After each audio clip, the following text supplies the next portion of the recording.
नमस्कार. स्वागत आहे तुमचं सर्वांचं आपल्या YouTube चॅनलवरती. तर आज ना मी एक हेल्दी अशी रेसिपी तुमच्यासोबत शेअर करणार आहे. तर ती म्हणजे की शेंगदाणे आणि तीळ घालून जे लाडू बनवतात ना त्याची. तर बऱ्यापैकी सगळ्यांना माहीत असते, पण प्रत्येकाच्या मेथड वेगवेगळ्या असतात बनवायच्या. तर स्पेशली आज लहान बाळासाठी जी बनवतात ना, ती तुमच्यासोबत मी शेअर करणार आहे. चला मग सुरुवात करूया. तर ना आपल्याला रेसिपीसाठी ना 3 महत्त्वाच्या गोष्टी पाहिजेत. तर त्याच्यामध्ये सगळ्यात पहिले शेंगादाणे. तर शेंगादाणे ना मी 2 वाटी घेतलेले आहेत आणि त्याच्यानंतर ना हे आहेत तीळ. तर हे पण मी 1 वाटी घेतलाय. 1 वाटीला थोडंसं कमी आहे. म्हणजे अर्धा पावचं माप असं आहे या तिळांचं आणि हा अर्धा किलो गूळ. आता आपण याच्या चवीनुसार म्हणजे ना सपोज आता हे 3 वाटी झाले, तर याच्यासाठी ना आपण आता 1 वाटी असं गूळ वापरणार आहे. तर गूळ काय करायचं आपल्याला चिरून घ्यायचा आहे आणि शेंगदाणे ना त्याचं हे टरफले जे आहेत ते काढून घ्यायचे. हां, हे शेंगदाण्याचं साल असं मी काढून घेतलंय आणि आता आपल्याला ना हा गूळ चिरून घ्यायचा आहे.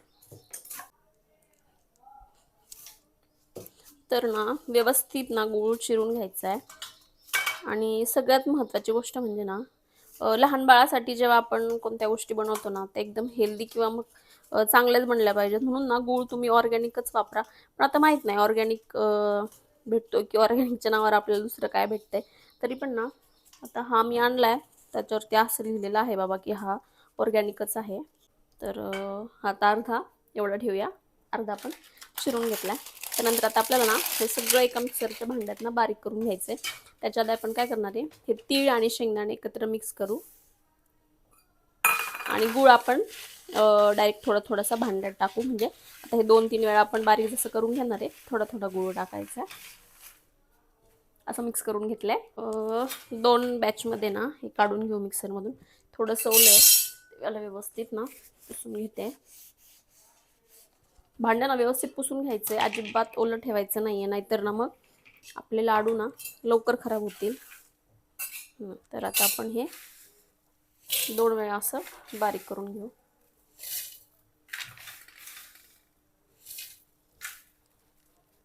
आता यातला आहे ना अर्धा गूळ जो आहे तो मी याच्यात टाकणार आहे आणि अर्धा पुढच्यासाठी. व्यवस्थित आता ना हे सगळं आपण बारीक करून घेतलं आहे. त्याच्यानंतर ना आता हे बघा थोडंसं तूप लावायचं हाताला, पण तसं पण ना असं बांधला जातोय लाडू. तर असं एक एक करून आपण आता सगळे लाडू जे आहेत ते वळून घेणार आहोत. अजिबात त्याच्यात मी तूप वगैरे काहीच वापरलेलं नाहीये.